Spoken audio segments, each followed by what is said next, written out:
Hey everyone, Rebecca here, reporting from the workplace again. I am on my lunch break and today's video is going to be about the June budget. You may or may not have noticed that I missed an upload earlier this week. I did not put out a Monday Mr. Money Mustache motivation video.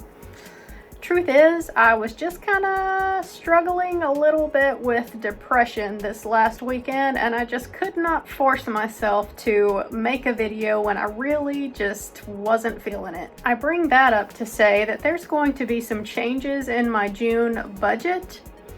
I have a few coping mechanisms to deal with depression whenever it strikes, and none of them are healthy, so one being eating all the junk food that I want, definitely not healthy. Another being drinking a 6-pack of beer, also not healthy. Another is obsessively cleaning my house. I did that this weekend, hence why I didn't have the energy to film videos. And lastly, I tend to go for some retail therapy whenever depression strikes, so that is also not healthy for the budget. If you have any healthier coping mechanisms for depression, please let me know down in the comment section down below. I've been struggling lately, y'all, I can't lie. But because of the struggle, I am going to make some changes in my budget. And if you happen to be new here, welcome to the channel. I'm here on YouTube documenting my journey to financial independence to retire early. That is the ultimate goal for my life, and this channel helps keep me accountable on that journey.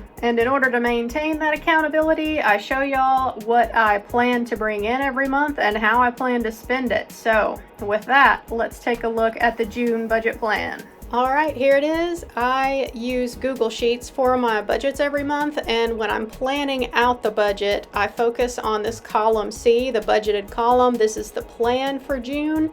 How it actually goes gets gradually filled in column D as the month goes on. Now, I do have some income sources blocked out for privacy, but I do show totals at the bottom. So for June, you can see this is more of a typical month for me. I'm expecting to bring in about $4,000 for the month. Moving down into my regular bills and spending section, starting at the top, the mortgage on my house is $576 every month. My power bill, I'm budgeting $100 there.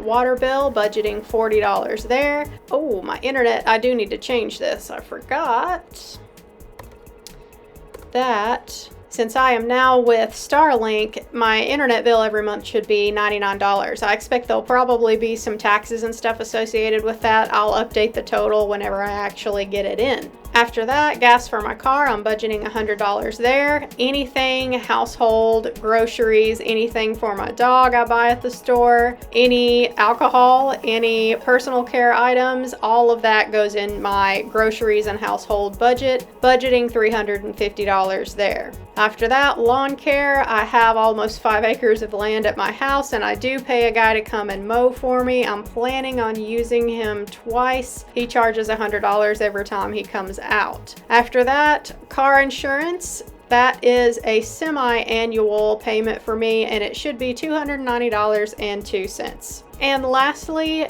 gym. I go to Planet Fitness and my gym membership every month is $23.06. So grand total for the month for my usual bills and spending is just under $1,800. Looking at my debt section here, y'all can see I have 2 debts left that I'm working on paying. I have my student loans that I've refinanced through Earnest. I love them. Have a referral link for them in the description box below if y'all need to get your interest rate down on your student loans. Mine is currently 2%, and my student loan payment every month is about $475, usually a little bit less. I am not planning on aggressively paying these off as long as my interest rate stays nice and low on these loans. Right now it's only 2%, but it is a variable interest rate, so if it starts creeping up any, then I'll start working on aggressively paying these off. After that, my car. This is the debt that I am currently working on. My minimum payment every month is $365. Since I am focusing on paying off my car, I am throwing a good bit of my extra money every month at my car payment. And if I can put $1,180 towards my car payment in June, that would be triple the usual car payment. So I think that is pretty good. Grand total, that brings my debt section to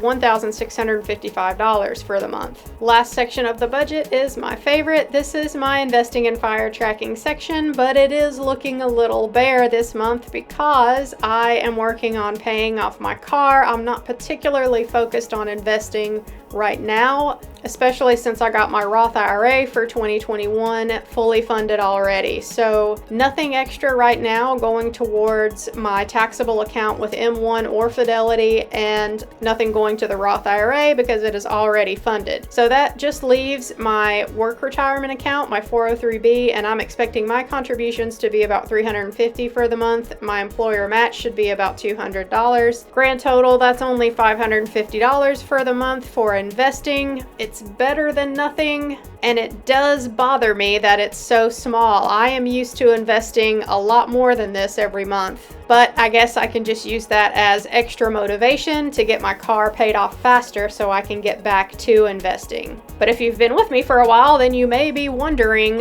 what the changes are that I was talking about at the beginning of the video. Well, down here at the very bottom, my final balance for the month, y'all can see that I usually use a very close to zero based budget, meaning that I don't normally leave myself with this much money left over every month. So what am I planning on doing with this extra $500 at the end of the month? Basically, my plan is to just let that roll over into the next month, y'all.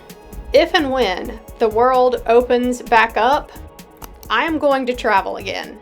That is right. The time has come and I really want to travel again. And as soon as the world opens up and I am able to, then I'm going to travel, y'all. I know if you've been following me for a while, you know that I have this grand plan to pay off my car completely by the end of the year.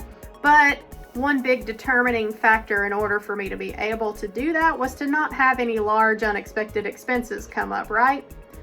But the thing is, when I was running those numbers and determining whether or not I could get my car paid off this year, I didn't factor in any traveling expenses either. But that is one thing that I really want to do. That is one thing that I think is worth spending money on, and that is also something that I don't want to keep putting off until I'm actually financially independent. That's gonna take a few years, right? And I'm not getting any younger, so I decided that rather than put every single extra penny that I have at the end of the month towards my car payment, I am going to start saving back some every month and just let it sit in my checking account for a little while. I can use it as a safety buffer for the time being until I actually do travel. And you know what? If things change, if the world does not open up like I want it to, and I can't travel for whatever reason, or I have to put it off even longer, I can always throw that money at my car payment at any time. So having a bit of a buffer in my checking account, I think is just a good idea to do anyway. But also, whenever I am able to travel again, I don't want to feel like I need to be careful about my spending when I do travel. I don't want to try to cash flow any travel experiences within whatever monthly budget I happen to be in. Whenever I go on vacation, I just want to spend what I want without having to think about it. So in order to do that, I do need to put back a little bit of extra money and earmark that specifically for traveling. So I'm going to start letting a little bit of a buffer build up in my checking account, and when I'm able to travel again, that's what I'm going to use it for. It has been a long time since I've gone anywhere, and really taking a big trip somewhere is just something that will help me out a lot right now mentally. So like I said earlier, if you've got any coping mechanisms that are healthy to help you deal with depression, let me know in the comment section down below. As always, don't forget to subscribe, like the video, and I hope that you are doing well in your fire journey. The grind definitely continues for me, and it feels a lot like a grind some days more than others. Keeping this YouTube channel going to help hold me accountable really does help. I appreciate all of you guys who are here and support the channel on the regular. It really means a lot to me. That ought to wrap it up for this one, and I will catch you guys in my next video. Bye, y'all.